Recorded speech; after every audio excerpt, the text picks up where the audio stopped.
And good afternoon, everybody. It's Wega here with the Retro ZX Spectrum Elite Stream. So here we are once more, venturing further and further into the realms of 8-bit universes and see if we can explore the depths of the ZX Spectrum Elite game. So fingers crossed. We've done so well. We've done so well so far. We've done all right. We've achieved out of the 4 ZX Spectrum missions that we believe to be in the game. We have found 3 of them already, so we've done pretty well. And apologies, I'm a bit unprepared for the stream today. I didn't have a shave this morning, so I'm looking a bit rough and ready, as a sort of space pirate obviously should be. And I've been doing some work on the car, so I've stopped for a bit to do my stream, which is a nice break from fiddling about with cars. But anyway, so how are we all? It is Saturday. That's a good thing. I like Saturdays. Retro cars. So if you've been following me on Twitter, you'll know that I've got my my Golf GTI. We've been having fun with it. We're trying to return it to 100% standard. Partly for insurance and partly sort of to preserve it for the future because it's a bit of a classic car now. We've managed to do the exhaust today, so we're quite pleased with ourselves, but we were hoping to do the suspension as well, but that's gone wrong. It turns out we need some extra parts which we haven't got, and of course we can't get them at short notice because they're classic car parts. So the suspension is off for the minute. We're not doing that today. We've done the exhaust, which is quite cool, so pictures of that later on. We're going to do some hoses. It's all very exciting. And if you're not a car person, you'll be going, really? But yeah, if you're a car person, you'll get it. But we're putting this old Golf GTI back together, so we're hoping to have some fun with it. So good father and son bonding time, okay? So memories to be made for the future, so all that stuff. But that's not what we do right now, okay? So this is all about ZX Spectrum stuff. So where were we? So we had got to... we'd got the cloaking device last week, which is a very cool thing to have, actually, because it gives us all sorts of fun play options to muck about with. So there we go. So right, so hang on a minute, let me get back into the ZX Spectrum. There it is. So this is where we are. We have the cloaking device. And hello to everybody on stream. Sorry, I should have gone through the list of people. Commander Ariok, good to have you here, sir. Thank you very much for turning up. So he's my guide in all things elite on the ZX Spectrum because he's kind of been there and done that already, and has been giving me excellent assistance in terms of what to expect in the game coming up. So that's great. Commander Kelvin, lovely to see you. Kelly Bagler, always a pleasure. Blog Twat, excellent name. Thank you for popping up. Open Heart Surgery, good to see you. Thank you very much. Velvet VHS, I like VHS. That's from back in the day as well. Wintermute and Adamski with an interesting spelling. That's all good. So fantastic. So there we go. Are we on a stream on repairing the Cobra Mark III? And G11 is here as well. Excellent. So thank you very much for all turning up. So where are we? Right. So our ship. I need to click on there, don't I? Our ship is in Galactic Chart 3, I think, still, down the bottom end there. And we were jumping about trying to trigger the cloaking device mission, which we managed last week. Now, what that means is that we ended up here, so we're in the Inerza system, which is actually quite a nice name for a planet. We've only got about half 5,000 credits there. But we did get to Dangerous, okay? We did get to Dangerous. So this is now Elite Dangerous, okay? Do you see what I did there? But on the list of equipment, you will see we have the cloaking device down the bottom, which is very cool. Okay, so I'm quite pleased to have got that genuinely in the game. So yes, this is a Cowler McGrath Cobra of this generation. So if you know your lore in Elite Dangerous, you'll know that the Elite Cobra Mark III that you buy in Elite Dangerous is made by a company called Falcon de Lacy. Now that company did exist back in this period of Elite, but it didn't make the Cobra Mark III back then. The Cobra Mark III was made by a company called Cowler McGrath, which is the one that we're flying right now. And Cowler McGrath ran into some sort of financial trouble at some point between this game and Elite Dangerous, and were bought out by Falcon de Lacy. So this is if this ship still exists in the time of Elite Dangerous, it would be a proper classic spaceship, okay? Probably sitting on somebody's drive with some busted hoses and some exhaust that we can't fix.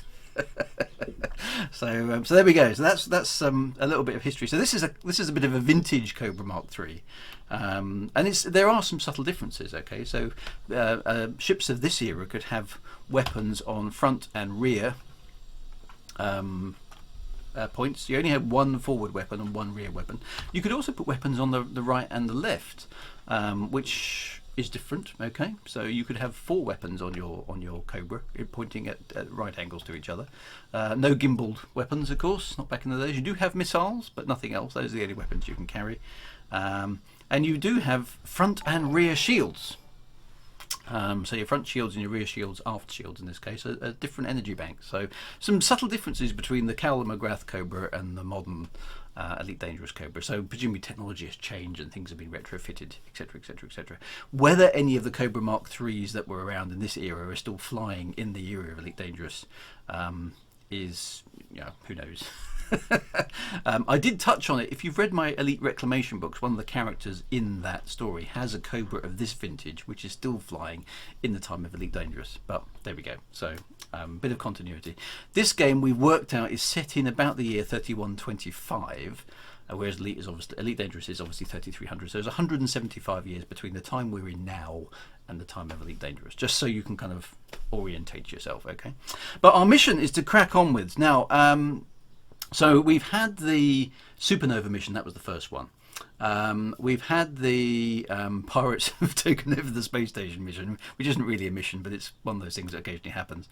And we've peeked and poked our way out of that problem. And then the third mission, there's this one with the disappearing asp, which then dumps a cloaking device, which was quite tough actually. I quite enjoyed that because it was a bit of a challenge.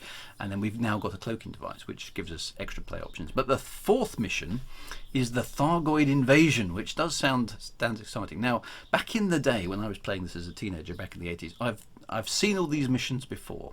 Okay, I got the cloaking device, I saw the Supernova, and I saw the Pirates, but I've never seen the Thargoid invasion mission. So when we get to that, I'm going to be quite excited to see it, because it's actually, that will be a totally new Spectrum experience for me. And given that I played this game for an awful many number of years when I was, quite a bit thinner and younger looking than I am now, that's going to be quite exciting. It's weird playing a game that you know intimately and then it can still surprise you after like 30 plus years. So that's going to be quite impressive. The J Mission Crash Cobra, now that dates from the era of Frontier First Encounters, so that's a bit later. That's about 75 years on from here. No, even more than that, 125 years on. Because it's 50 years after. So yeah, that's only 50 years before Elite Dangerous, so that's probably quite a late model. So I suspect that is a Falcon de Lacy model. But if you look at it when you arrive there, you notice it's subtly different. It looks older. So it is about 50 years old. So it's an older model of Cobra compared to the one that we do fly in Elite Dangerous. So a nice little mod. Someone's obviously played with a 3D model there, so that's quite good. But anyway, so what do we need to do to trigger this fourth mission? Well, we just need to jump again. Now, rather than doing it in a really boring way I was doing before, I think we should just sort of travel around a bit and see what we can find. I'm quite keen to find some better trading routes, because I'd quite like to have some more cash. So I'm going to be on the quest for what we really want is a low-tech agricultural system and a high-tech kind of industrial system. So we'll have a quick look around, see what we can find. So rich industrial is good. Okay, that means computers and things like that will be cheap, but feudal is bad because it means it's swarming with pirates. Okay, that's not good. So we need to have a good look around. So what have we got? We've got a rich agricultural. Actually, we want a poor agricultural, but corporate state's okay. What else have we got here? A rich industrial, rich agricultural, rich agriculture. They're all rich actually around here. Rich industrial. Let's have a look over here. Rich. It was a rich part of the mainly agricultural. That's interesting. No, it could do mainly, and they're all rich agriculture as well. So not a great deal there. So the system we're in at the moment is what? It is rich industrial. So let's go to a rich agricultural one.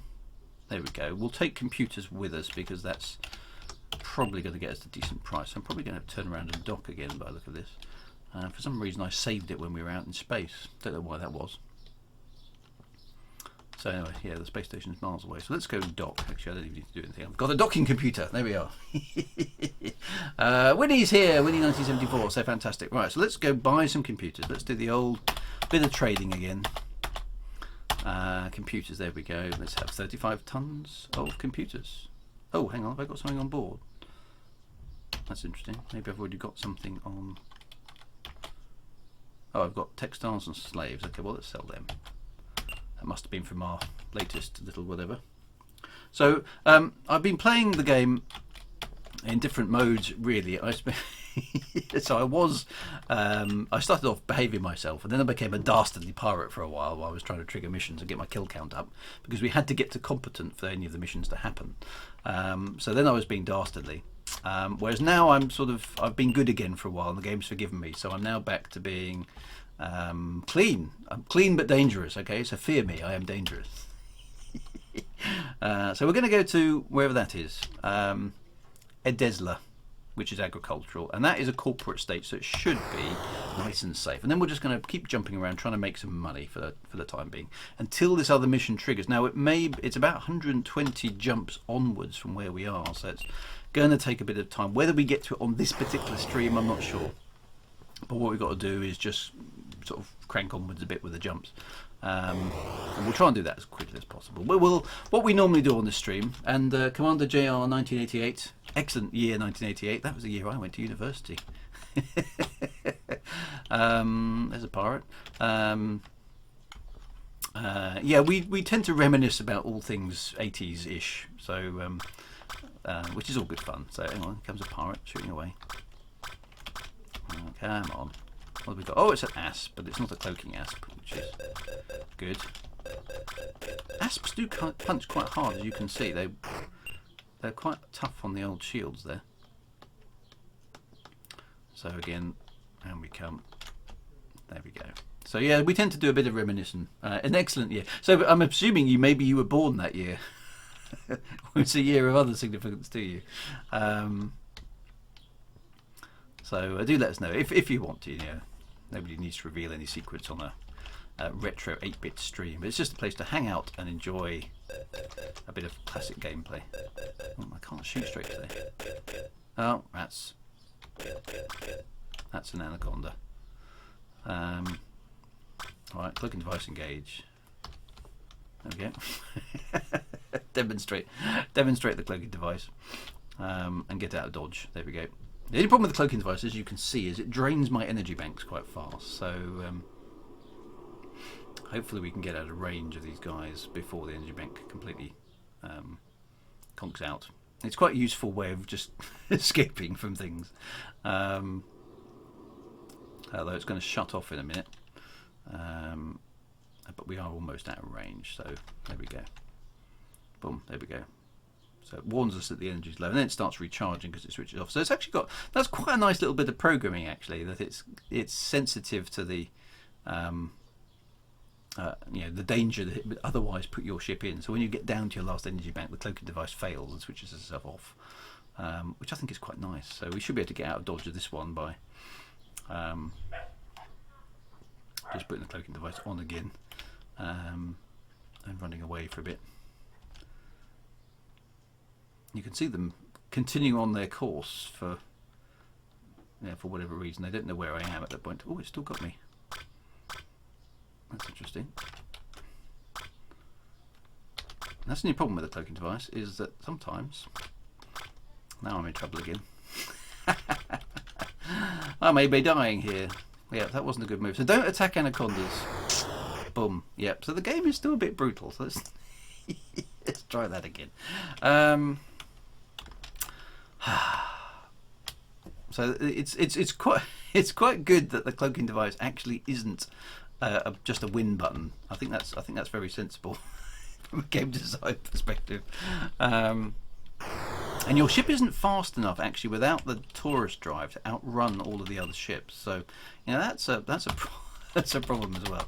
So there you go. My first death on screen, and we've only been going 18 minutes. Right, so there we go. Let's do that again. We'll take a bit more care. I was being a bit blasé there, so there we go. It's quite good.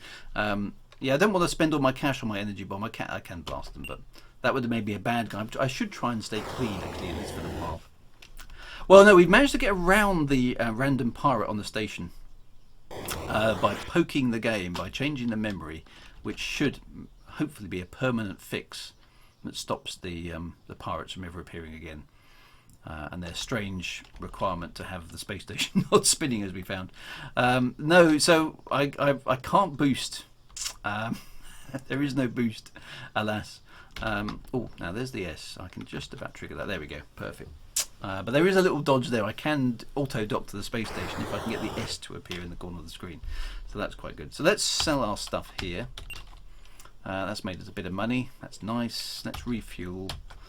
Let us decide where we're going next, actually. So actually we're heading in the wrong direction, really. I kind of need to maybe go that way a bit. So let's have a look at the map. Is there a way?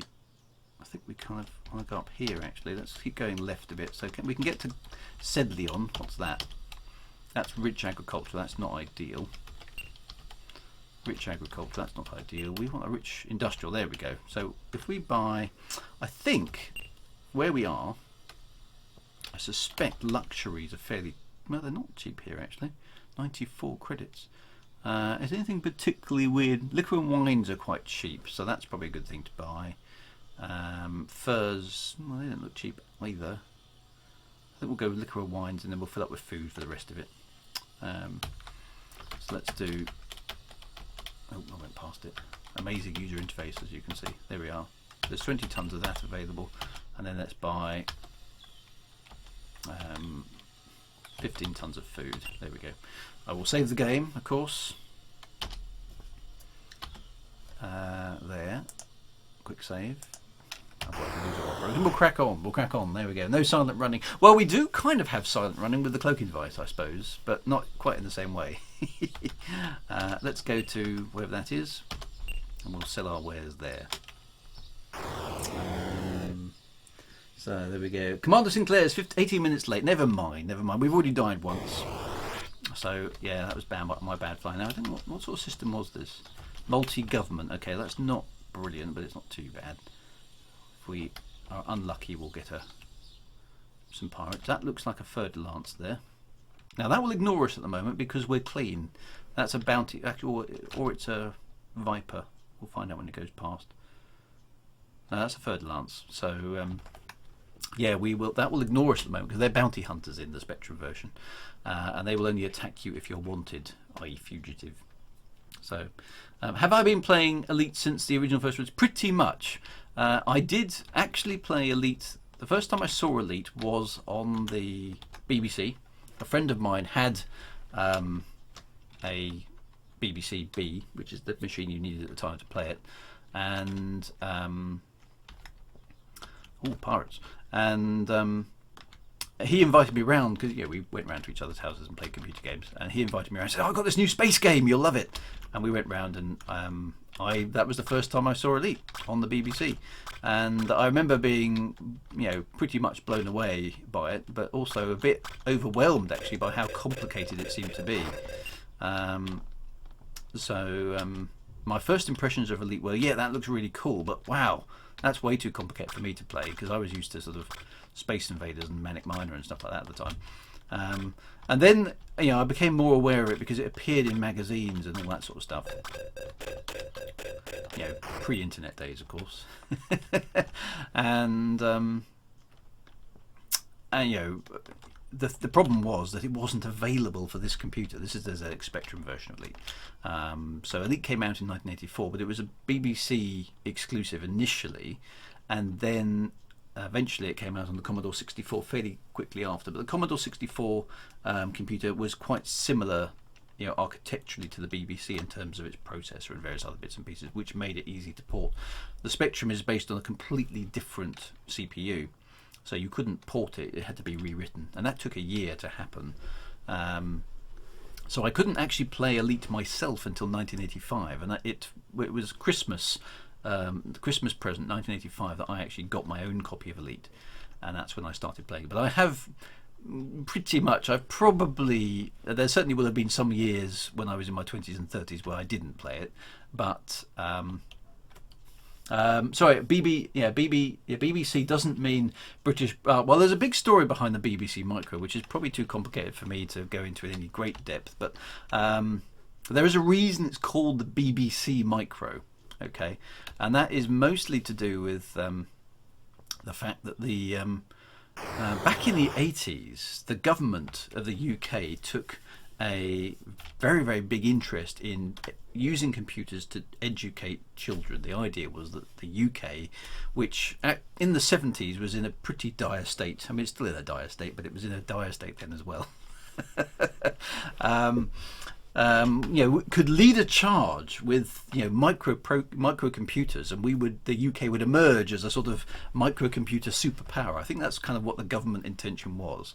So their idea was that we want lots of computers in the schools. Okay, and as the 80s opened, it became clear that this computer revolution was a thing, and the UK government at the time basically said, we want to see if we can ensure that our kids, as they grow up and become adults, have the best opportunity to be computer geniuses.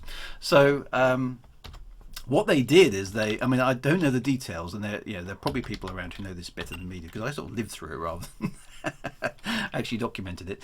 But basically what happened is that there was a sort of tender that was put out by the government to various companies saying, build us a computer, okay, that is ideal for schools, and we as the government will effectively then buy them and put them in schools. So, for all the companies that were competing for this, it was a pretty lucrative deal, because never ever again has the government basically said, we will, there'll be a competitive tender and we will buy that, and then you effectively have exclusive rights to sticking your computers in schools. So that's what they were doing. And there were various contenders for this. So the company behind the BBC Micro was a company called Acorn, and they made the Electron was their computer of the time. I think I'm right in saying, or is it the Electron, or is it? I get these two confused. There's one that came after the BBC and one before. Was it the Atom or the Electron? I get these two the wrong way. I can't remember. Anyway, I think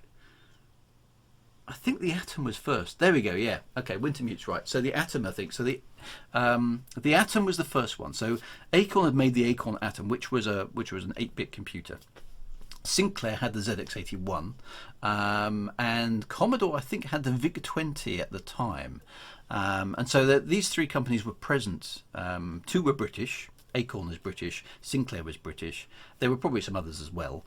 And then the Americans came in with the Commodore, okay, and there were lots of other computers in there. Things like Apple were there with the Apple II and stuff like that, but they were way more expensive, okay. They were thousands of pounds, and the challenge was to build a computer for much less. So the story goes that all these companies were sort of trying to compete for this lucrative opportunity of putting all their computers in schools, and Acorn managed to built the. And somebody said the code name was Proton, so I think maybe that, I don't know, maybe that's true. That sounds quite logical. They built the Proton, code name Proton, and for the schools market. And for the schools market, what they wanted was, a robust, very solid, very capable computer. So the BBC came with a big case, a full-size keyboard, loads and loads of ports on the back for expansion and network and sound, and plugging into monitors and TVs and connecting up to the primitive networks of the time, and modems and all sorts of stuff. Okay, so it was a pretty beefy machine, and it came with a pretty beefy price tag as well for the time. And those machines were effectively pitched against each other. And the story goes that they only got it working literally the day or a few hours before the BBC folks turned up for a demo.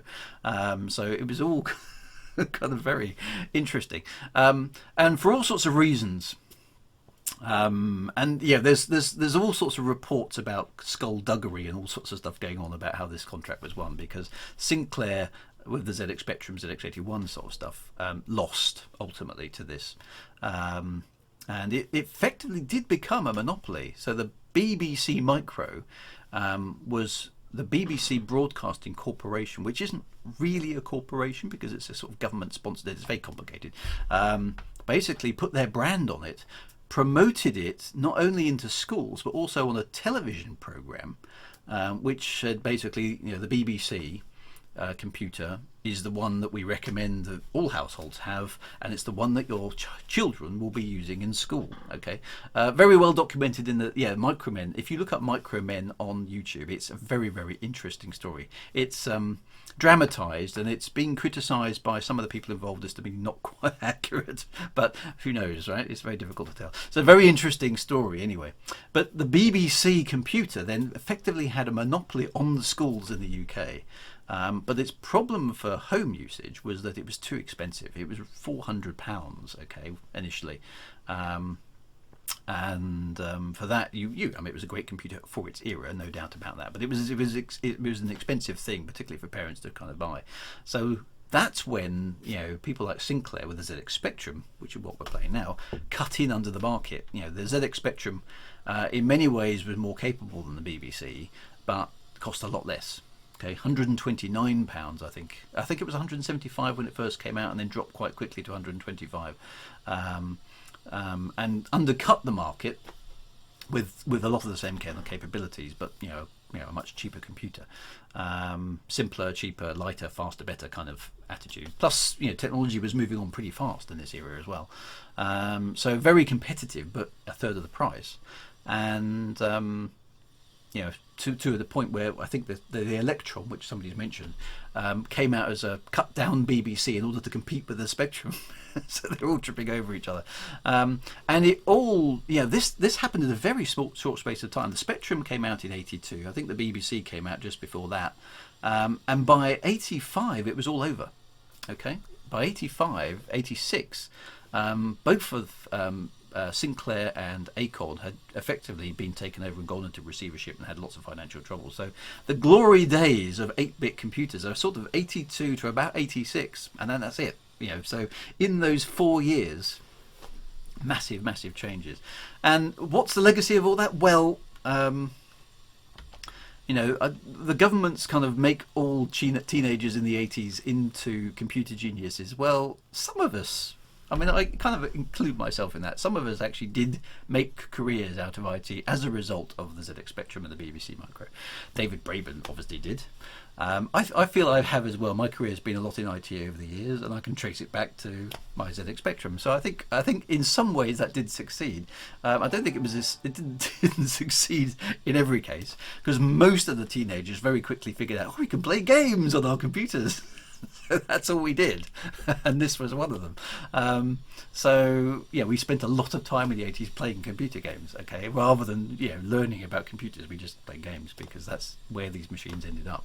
But there's a lot of familiarity with computers, at least from this era. So it was all good fun times.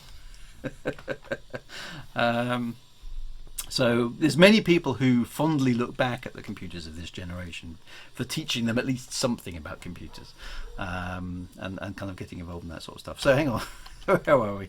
Right, we're in a rich industrial system, so we want to buy computers if we can. Actually, did I sell everything? Hang on.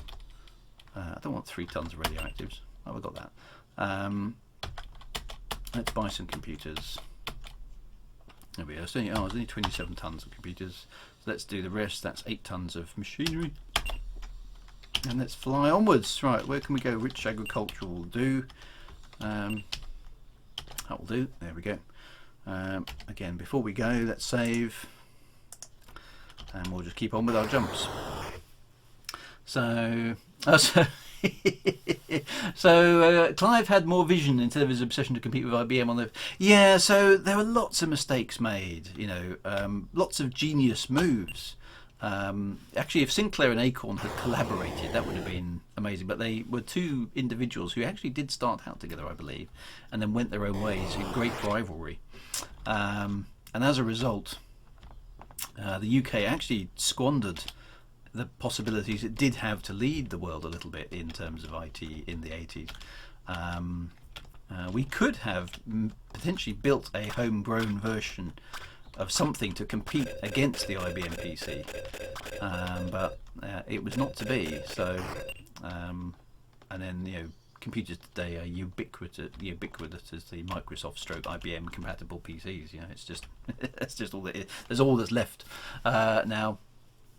Yeah, but back in the 80s, you had a choice. You could have atoms, you could have Oryx, you could have Electrons, Spectrums, Commodore 64s. There was loads of stuff, and they were all totally incompatible with each other, which was fantastic.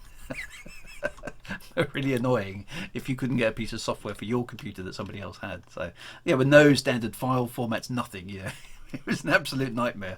Yeah, back in those days. So actually, in terms of consolidations, that is good. Yeah, imagine having like 8 or 9 different types of computer to try and write software for. It was hard work. Yeah, and that didn't really change until the 90s, really. The PC became more and more dominant as the 90s went on. Apple computers were still there. Commodore and Atari had the Commodore Amiga and the Atari ST. They were very, very popular for quite some time. But they also ended up in a dead end and didn't go anywhere and eventually fizzled away.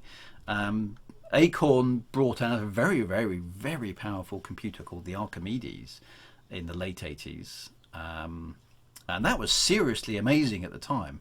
I remember the Archimedes running a PC emulator faster than the PCs of the era could actually work, which was pretty impressive stuff. But again, badly marketed, didn't catch on, didn't appeal to business. And the PC, which arguably was one of the worst architected computers of its time, it had all sorts of really awkward, difficult things in it in terms of its architecture and its memory limits and all sorts of things like that, ends up being the one that ends up dominating everything. And the PCs that we have today, I mean, they're vastly different, but they're 64-bit and everything else, but they can trace their origins back to really, really early 8086 processor PCs around this era back in the 80s, which were horrendously expensive at the time and very, very, very badly performing and really quite difficult to use. And anybody who's gone through the 16 to 32-bit era on PCs in terms of autoexec.bat and config.sys and all that sort of stuff, will remember the pain of trying to get stuff to work on PCs. It was an absolute nightmare. I can still remember how to configure autoexec.bat and config.sys on various different PCs, because you had to boot them in certain ways in order to run certain games and certain programs because they weren't compatible. You couldn't just shut the program down and restart. You had to boot the computer in a different kind of environment and muck about with high memory and low memory and extended memory and expanded memory and oh god. It was a nightmare. And then we finally did get GUIs. Your computer would keep running out of certain types of memory, of which there was only a small chunk, and you couldn't expand it. It was horrible. It was really bad design, because it was built on top of stuff, and it wasn't until we got into a lot later on that PCs actually became nice to use. Probably around Windows 95 was when it started to get better. Windows NT version 3.5 and version 4. Windows 95, that sort of era is when it started getting better. But it wasn't really until Windows XP, which was early 2000s, I think, when the PC actually had a proper operating system. So it took that long to sort it out. So the 90s was an absolute nightmare of crashing PCs and Windows for workgroups. Who remembers that? That was pretty bad. All that sort of stuff. So, but nowadays they're all Windows 10 and Windows 7 onwards, it's been pretty good. Right, so we're in our agricultural system. Let's have a look at the prices. Luxuries are well expensive here. Liquor and wines are 22. Let's go and get by those. 35 tons of that. Onwards we go. Where's that? That's rich industrial. So we're doing okay here. So again, let's save that. And on we go. So yeah, Cody, how's it going? Good to see you as well. Windows 2000, that was good. Windows 2000 was good. That was a very, very good operating system, actually. I did a lot of work on Windows 2000, Windows NT 4. Yeah, and Windows 95 was a sort of a bit of a pretty, it was lipstick on a pig, really, wasn't it? It was sort of a Windows shell over DOS. But it was at that point that PC started becoming a bit more mainstream.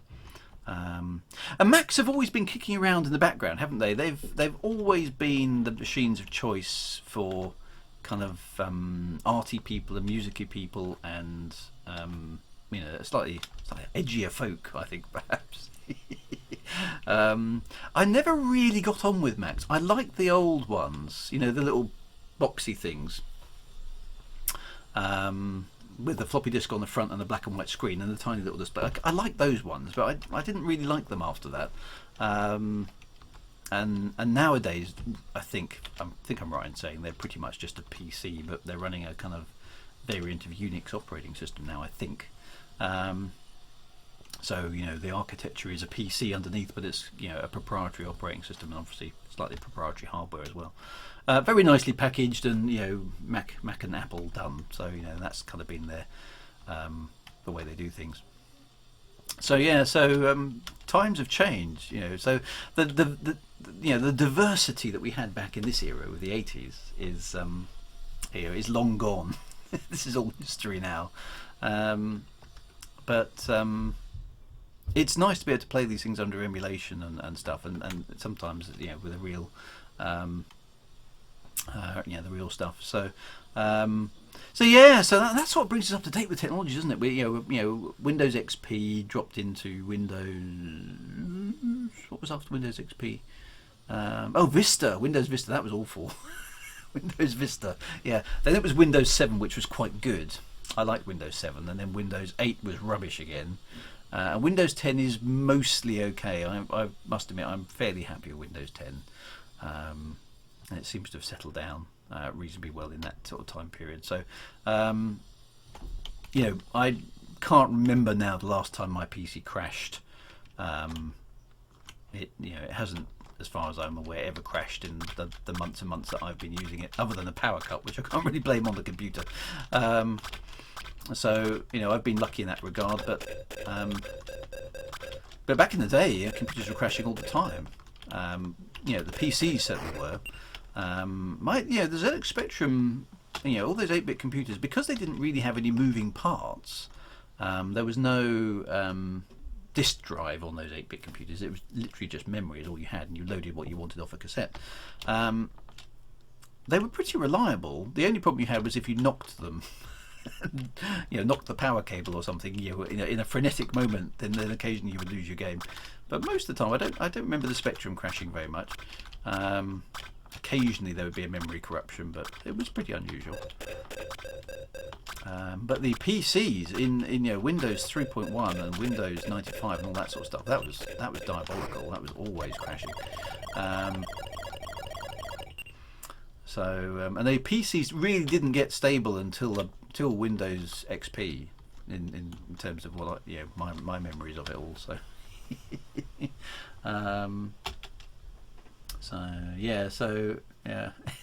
It's like Star Trek films, isn't it? Yes. Nobody wants to remember Vista and ME. No, ME I never actually even used. Vista I did briefly. But most corporate places that I worked at skipped from XP to Windows 7 directly, so they didn't have that problem. And ME was a very short-lived one, but that sort of tried to sit alongside 2000, but it was a sort of rubbishy upgrade. So XP was all right. XP lasted a long time, and they did some a lot of improvements with XP. So Win 7 was. I remember Win 7 being nice and quick and responsive, and it worked and it didn't get in your way. And I liked Windows 7 for a long time, whereas Windows 8 was horrible because it had this sort of tile business, and it's like, I want my start menu back, all that sort of stuff. But it was all funny. So it's funny how things have come full circle there, really. Nowadays, PCs are pretty stable, but you still have to keep upgrading them. I mean, of course, back in the day, then we had all the different types of graphics cards. So who remembers what was the different type of graphics card that we had? There was Glide GL, and there were the Voodoo graphics cards. Who remembers all that sort of stuff? So there's loads of things that you could upgrade your computer with, and we all had CDs and big hard Voodoos, Reaver card, all that sort of stuff. Voodoo 2, I had a Voodoo 2 card. Some of the games on that were brilliant at the time. It was a major thing, but it only worked on the Voodoo card, didn't it? TNT, this is long before things like Nvidia and AMD popped up with their stuff. 3DFX, that was what I was thinking of. 3DFX, fantastic. Right, hang on a minute. So where are we? We are in a rich industrial, so we want to buy Let's buy some of these computers. I don't know what kind of computers we're buying, but it's working. So again, let's save and jump onwards. So this is reminiscing. This is computers I have used. NVIDIA ATI S3. Yes, I remember all that sort of stuff. I think I bought 3DFX for what was that game with the girl? Lara Croft, Tomb Raider. That's the one. Yeah, I remember buying a Voodoo card for that. Yeah, I was quite. We should do actually. I think I might do a Lara Croft playthrough actually from the beginning. That might be quite fun if I can get that to emulate well, because I did like that back in the day. So that was quite amusing. Right, that's a rich industrial, so that's no good. This is a rich industrial as well. We can't get there because it's too far away. So we're going to have to fly here but not sell anything. So we'll try and refuel at the stuff. Quake, yes, and Doom, of course. So yes, it was Wolfenstein 3D first, wasn't it? That was the first sort of pseudo 3D game. Then Doom came along, which was, again, it wasn't really 3D, but it was quite a lot more sophisticated, wasn't it? Where the maps did have elevation, but they couldn't actually go on top of each other, so it was sort of pseudo 3D. And then Quake was the first one where actually it was properly 3D, and you could actually move around in 3D. So yeah, so that stuff was good, but they all needed graphics cards as well. There was another brilliant game that I loved, which was what was it called? These asps, they're really hard work, hard to hit, and very small, and they punch for your shields and boom, gotcha.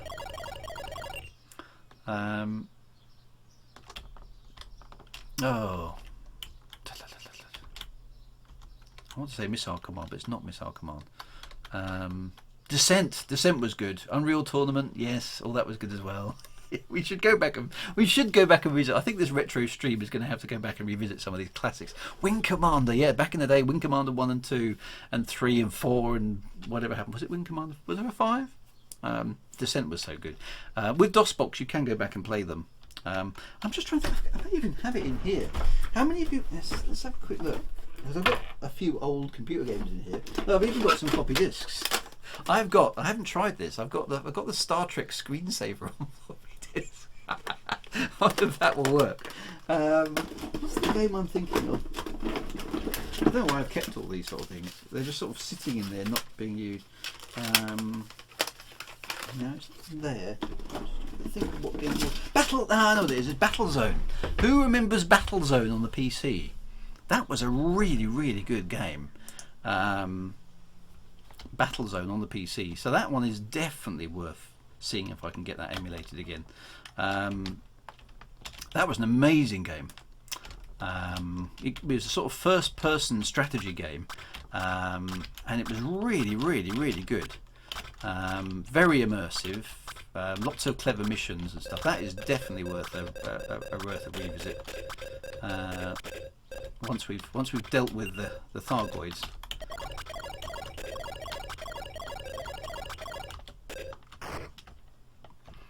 So those asps punch really hard, don't they? They're quite hard ships to deal with. So yeah, so I think we should set up a catalogue. Battlezone. No, I'm not talking about the original Battlezones, which is the vector graphics one. I'm talking about the one that came out in the 90s. Yeah, the textured remake. I mean, the original Battlezone is great fun. We should certainly have a look at some of those arcade classics. I think that'd be quite good.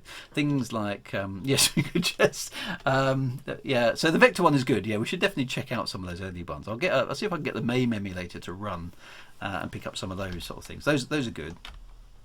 But the Battlezone I'm thinking is the one that's in the 90s, which is just a really nice game, and very, very much. And you basically had to go from different bases. You started on the moon, I think, and then you went to Venus and Mars and the moons of Jupiter and stuff, and then getting closer and closer to this sort of alien menace that eventually you had to defeat. I can't remember exactly. That's right. The USA and Soviets having tank battles in the moon. It was. It's fantastic. But what you could do is you could build things and you could set up defences, and you could build little cannons that were, and then you could build tanks and give orders to them, and they would drive around and shoot things or guard things. And it was really, really good and fantastic game. Very, very amazing feel. So yeah, we should go and have a look at Battlezone. That's quite good. Wing Commanders. We should definitely go and have a look at Wing Commanders. So we should probably do a little bit of Frontier Elite 2 and Frontier Elite First Encounters, just to sort of kind of just go through those for completeness as well. So there's loads of stuff we can do on our retro stream. I think we should do a few more bits from the 80s first. Once I just want to get this mission, okay? So we will get this mission, and then we'll probably say our fond farewell to the to Elite on the Spectrum. I might show a few other Spectrum, awesome games of yore, but it'll be fun to do some other stuff as well. So I think things like that. I'm going to concoct a list. I'd like to do some of the arcade stuff as well. So if I can get decent versions of some of the arcade stuff running, who remembers Outrun? Okay, I can still play that theme tune. Actually, I think I'm going to do that. We're mucky about the Outrun theme tune. Who remembers that? Who remembers Outrun? Sega Outrun.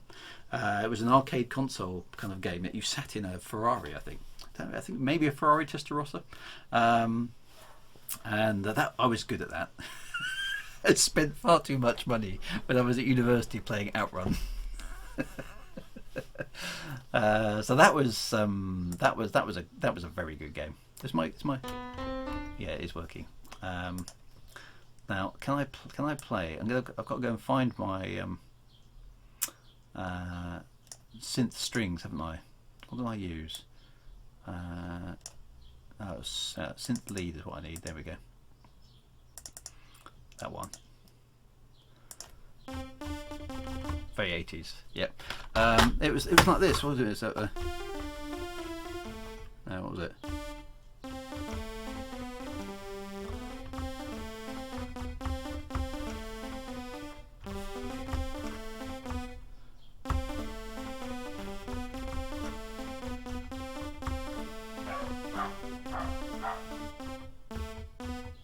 And it was something like.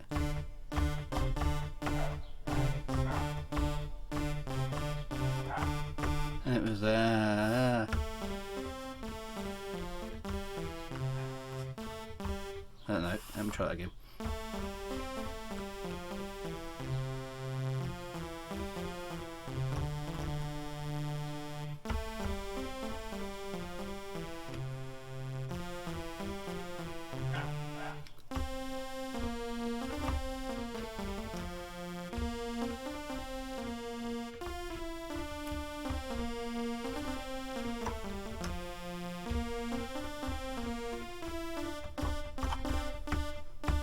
Something like that, anyway. I was just trying to play it from memory, and I've got to be careful because the sun is creeping up on us. We're almost there. So, but that was Outrun, and we should definitely find some things like that. Okay, so all good memories, all good memories. So and those tunes, right? They stick in your head, don't they? I mean, I haven't played that. I don't think I've ever played that actually. I can remember exactly how it goes. And bum bum bum bum bum. Get ready. Insert coin, player one. Space Harrier and things like that. Okay, so they were good. Very formative memories, those sort of things. I can remember a theme tune, not just the game, but the theme tune of a game that I played in the 80s. Some of those theme tunes were really, really good. Yeah, so there were three. I think in Outrun there were three. You could select a radio station before you started the game. I think there were three tunes. You could have Magical Sound Shower, is the one I think I just played. There was something else. I can't remember what else was there, but there were three. You could tune your radio, which was amazing. Another game I remember at the time was Hard Driving. Who remembers Hard Driving? That was quite good. There we go. We're now in fuel scooping range. And that one had you having a sort of semi-realistic Passing Breeze. There we go. Hard Driving had Splashwave. There we go. Those are the three names. Sun seems to be a bit unstable. There we are. Fuel scoops on. So yeah, Splash Wave, Passing Breeze, and Magical Sound Chariot. Fabulous, fabulous things. And there were games like what was the game you all played together? Gauntlet. Who remembers Gauntlet? Gauntlet was awesome. I love that sort of stuff. Stunt Racer, yeah, that was a good one as well. Road Rash, Super Sprint, yeah, there's some fantastic games there. We're going to have to go and dig some of these out and give them another try. See if our memories of them are as good as actually playing them today. But yeah, Gauntlet was amazing. Yeah, that's right. We'd help these. Yeah, you had a wizard, a warrior, a dwarf, and I can't remember which one. Gauntlet we played to death when I was at university. We loved that game. Oh, actually, is that out of range? No, not quite. That's a rich industrial as well. So these systems are quite spaced out here, aren't they? Anyway, that's where we're going. So we'll just wait for the fuel scoops to do their thing. Stunt Racer is why I like the SRV so much. Heroic Effort by Valkyrie. Hard Driving on the Atari. Yes, yeah, definitely. So there's lots of stuff to go back and revisit. Wing Commander was good. Who remembers the bit in Wing Commander 3 actually? Because you had those two, which I quite liked the story actually. Because in Wing Commander 3, it was Mark Hamill, wasn't it? He did all that. There was lots of motion video, which was quite a new thing for games at that time. And Wing Commander 3 came on like a massive stack of CDs, but it had a lot of video in the game. And yeah, loads of CDs. Prior to DVD coming along, it was Mark Hamill, wasn't it? And I remember that storyline because there was a place in it where you had to choose between two girls, and you couldn't keep either of them happy. Oh, and the actor that played Biff Tannen, that was yes, he was. What was his name? What was his handle? Because he didn't call them by the names. Chris Roberts was a frustrated movie. I think he wasn't it? So I do remember that very distinctly from Wing Commander 3, that you had to choose between I can't remember, a blonde and a brunette or something. No matter what you did, the other one hated you forever afterwards.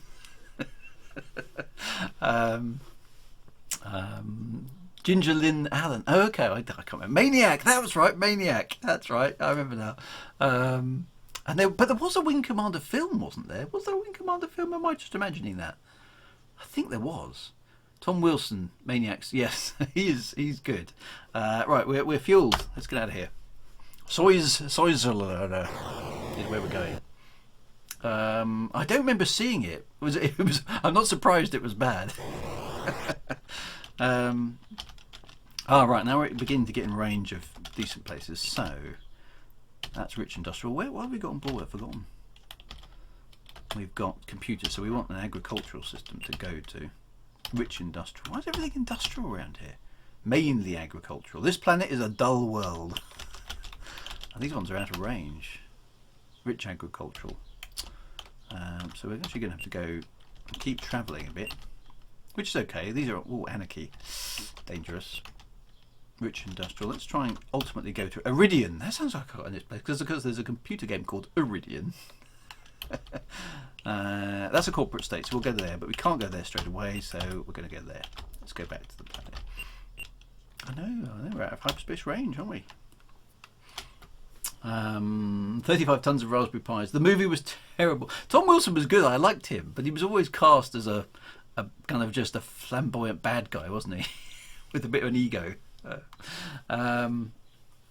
Is it available anywhere? Maybe it probably must be on the internet somewhere. I'll have to dig that out just out of sheer morbid curiosity, I think. But I did like the way the games are evolving in, bringing in I mean, everybody hates cutscenes nowadays. Because they're sort of seen as a bit cheap way of doing things. But back in the 90s, cutscenes were new and exciting. It's like, oh look, it's got video and stuff. That was impressive. Because of course the early computers couldn't do anything like that. Unholy Demigod, you'd have been asked a bajillion times, but it's my turn now. Do you think Raxxla is currently in the game? Well, this is a very, very good question. In Elite Dangerous, obviously, this Raxxla is. Is it in this game? No. Is it in Elite Dangerous? Well, I was told face to face by David Braben that it was, but that was back in 2015, I think. So a lot of time has passed, and a lot of things have changed since then. So whether that, even if it was true then or intended to be true then, is it true now? I have no idea. David Braben is fully aware of what Elite Dangerous is, clearly. So is it in game? Well, I would really like to hope that it was. Whether it actually really is, or whether it's it's in a permit locked system. Why is my docking computer not working? I've not done anything dodgy. This occasionally happens with this version of Elite on the Spectrum. Sorry, I'll get back to the Raxxla question in a moment. Is the docking computer occasionally doesn't work, which is a faff because we're now near the planet, and we can't dock, which is not good. Which means I've now got to travel out to the star, which is annoying. So anyway, so I don't know why that is not working, but I reckon if it is anywhere at the moment, I suspect it's in the permit lock system that we can't get to. But I do know a few commanders have found a way with the fleet carriers to interrogate at least some of the permit lock systems and find out what's inside them. So a few tantalising clues, I think, about the Dark Wheel have been found that way potentially. Whether or not they're really true is difficult to say. So. Michael Brooks said it was in game, but it was in the Milky Way somewhere. No reason to not believe him either, because he was involved with all the original lore of the game. But as to where and how we go about finding it, I have no clues. So I kind of hope it's in game. I wouldn't have minded being involved in its story actually, but that hasn't happened either. And the only fear I have is that. After all these years, because Raxxla is a myth that dates from 1984, when the first Elite came out, this one, is there anything that Frontier could possibly do now that would justify the mystery? Is it better to leave it as a mystery forever? Question mark. I don't know. I mean, as players, what would you like Raxxla to be? Because if it's just a place where you go like Shinatra Desra after you get to Triple Elite and it goes, yeah, you found Raxxla, well done. That's going to be a bit dull. Could it be a portal to another galaxy? But even if it is a portal to another galaxy, what does that mean? Does it give us anything? How could we be satisfied by whatever it is? Oh, now I've got problems. That's my concern over Raxxla is. What could it possibly be that would be good enough? So I don't know. I'm a bit. Oh, ow! Oh, now my fuel scoops are destroyed. That is. Well, I'm game over then. There's no point carrying on from there.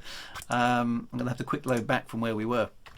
I can't actually move. That's cruel, isn't it? Fuel scoops destroyed and the space station won't let me dock. I have to go back. So that was a bit mean. And I don't know why the game won't let you dock sometimes. That's just weird. So yes, I'm planning to look for the Turning the Wheel initiative. I am planning to take part in that once we're back from the Formidine Rift trip. So in about 6 weeks' time, I'm going to be taking part in that myself. I do have an alt account, however, in the bubble, which I can use for a bit of Turning the Wheel stuff. So I'm quite keen to support that and see if we can make something happen, because that seems to be the only thread we have at the moment. Is the Dark Wheel is inextricably linked with Raxxla in the lore. So if the Dark Wheel is there and we can expand their influence or something, then maybe that seems to be the only thread we can pull right now to see if it goes anywhere. I'd be quite keen to be involved in a Raxxla story. I think I could think up something with the game dynamics that we've got that would be quite cool. but it would need a lot of thought and a lot of work to not be naff. So it would need some considerable thinking. It could be a wormhole to the other side of the galaxy. That explains why nobody ever found it came back, because Tech at the time didn't allow for cross-galactic travel. That's true. I went to Raxxla with all the Cobra stupid T-shirt. Yes, maybe it's just a paint job. Some arcs. Congratulations, Commander. Right on. You found Raxxla. Here's 2,000 arcs spent on the paint job. So will Odyssey help? I mean, I don't know. I get the feeling that the sort of lore and the story has been quite deprioritised, at least for the time being. And what's the hope of stretching the DW influence to Soul? Well, I don't know what the art of the possible there is, so it's worth a try, right? So that's what I think we're going to do. And yeah, so turning the wheel, fully in support of that initiative, and I do plan to be involved myself as well. I think that would be quite cool. Emulated penguins would settle for a T-shirt. I found Raxxla. Well, I could probably make you one of those. Maybe I should do that. Make some T-shirts. I found Raxxla, but Drew swore me to silence. That could be quite fun, quite mischievous.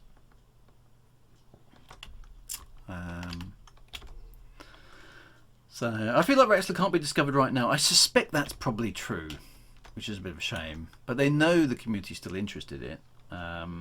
David said he wanted to go hunting on the planet. Do you? Oh, hang on, I missed that. I feel like Raxxla can't be discovered right now. If they're going to have it, there'll be some series of community events in the game to try and find it. Yeah, I think you're probably right in that regard. Do you think we can do hunting on Odyssey will be deployed? David said he wanted to do hunting on the planet. I know he does. I mean, hunting creatures and, maybe cataloguing creatures and stuff, does appeal. Whether we'll be able to do that at Odyssey, I couldn't possibly tell you. I mean, we've only seen the one trailer really so far, so we can only look at that and kind of hope for the best. Right, I'm not going to attack that asteroid because it'll be an anaconda if I do.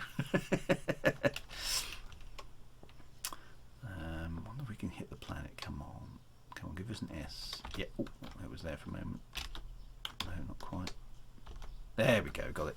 That is a bit of an exploit cheat on the Spectrum, but I think it's a worth it. Right, so here we've got on board, we have 35 tons of computers, but we don't want to sell it here because this is a rich industrial. We want to go up here, which we can get to. So I'm going to save the game there.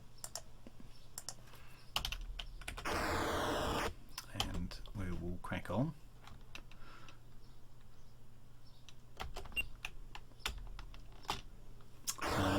Yeah, so Dev Diaries, they were quite good.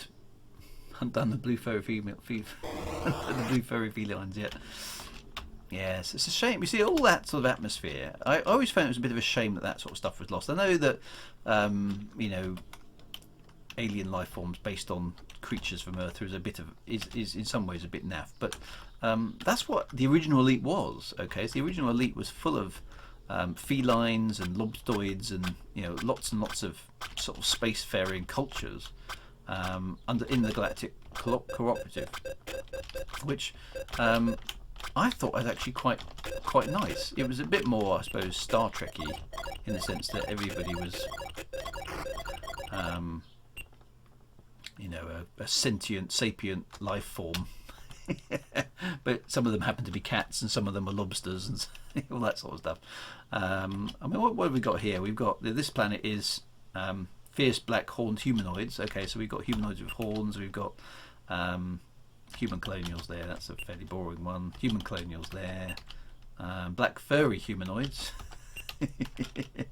Black bug-eyed birds. Okay, so there are birds, intelligent birds. Fat, yellow fat felines. So the universe of elite, harmless rodents here.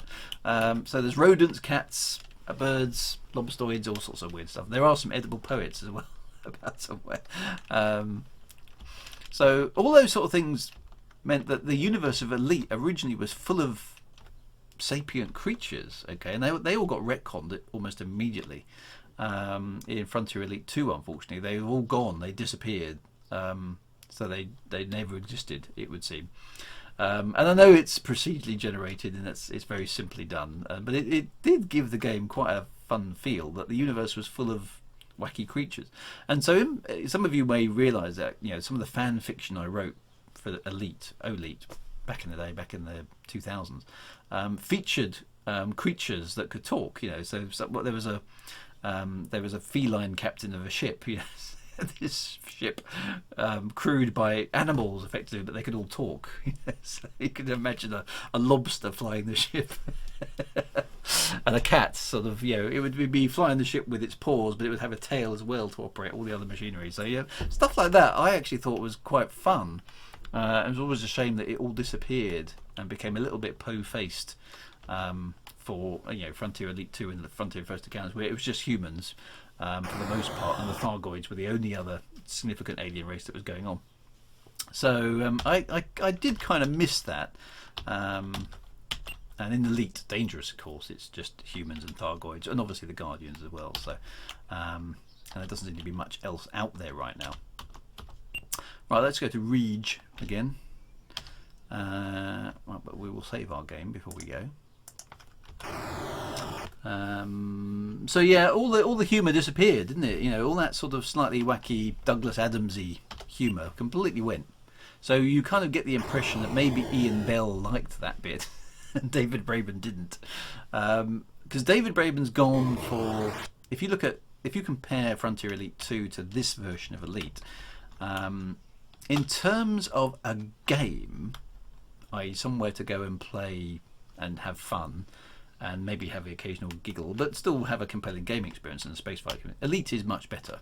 Yeah, that's my opinion. You may or may not share it, but I think Elite, the original 8-bit Elite, is a superior game in terms of a game than Frontier Elite 2. I think it's more playable, it's more fun, you know, it's more accessible, it's a bit more compelling, it's probably a little bit better at, you know, the gratification in getting somewhere, and it has apparently a universe full of all sorts of weird and wacky creatures and all that sort of stuff, and it's got a little bit of lore that goes alongside it. You compare and contrast that with Frontier Elite 2, it's much harder to get into. It has a lot of the same elements. It has a lot of very impressive stuff. You know, it has planetary landings, and it has rings around planets, and it has a, you know, close to a realistic scale universe. But the combat was awfully boring. The ship, you know, the ability to change your ship was quite nice. I quite like that. And you know, with my astronomy hat on, I quite like Frontier Elite 2, but I never played it as a game. I would, you know, I ultimately, it's locked me out again. There's something funny about this system. It doesn't like me. Can I go there? Have I got enough fuel to jump there? Yes. Let's go. Let's go to the vegan system. Bet not sell any food there. Animal furs. Doesn't quite say vegan system. It's quite close. So it's interesting that there are still. I wonder if the systems where the docking computer doesn't allow me to dock are ones where they would have been pirates. I don't know. Maybe it is. But there's still some systems that, despite the fact that I'm behaving myself, I can't dock there, which I don't quite understand why that would be. Oh, these asps are annoying now. Die. Yeah, there we go. Right on, Commander. Yay! 256 kills. Does that mean I've dropped up a level? No. There we go. We've got Right on Commander on the screen. Somebody can clip that. I might clip that as part of the thing just to show what a Right on Commander looks like. That would make an excellent meme, wouldn't it? We should definitely do that. Turn that into a GIF. Right on Commander. I think I might do that. That can be my contribution to all things meme. Right on Commander. For those of you who wonder where Right on Commander comes from, that is basically it. In this version of Elite, I think it's every 256 kills. Somebody will tell me.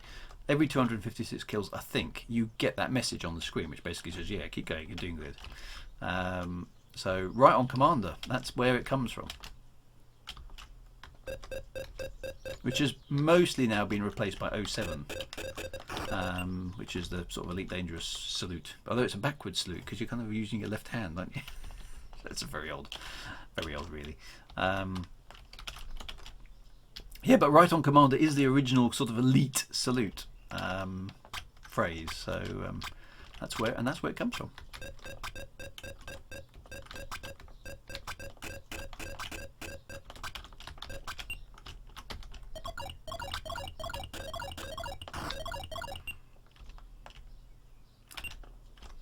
Credits. There we go.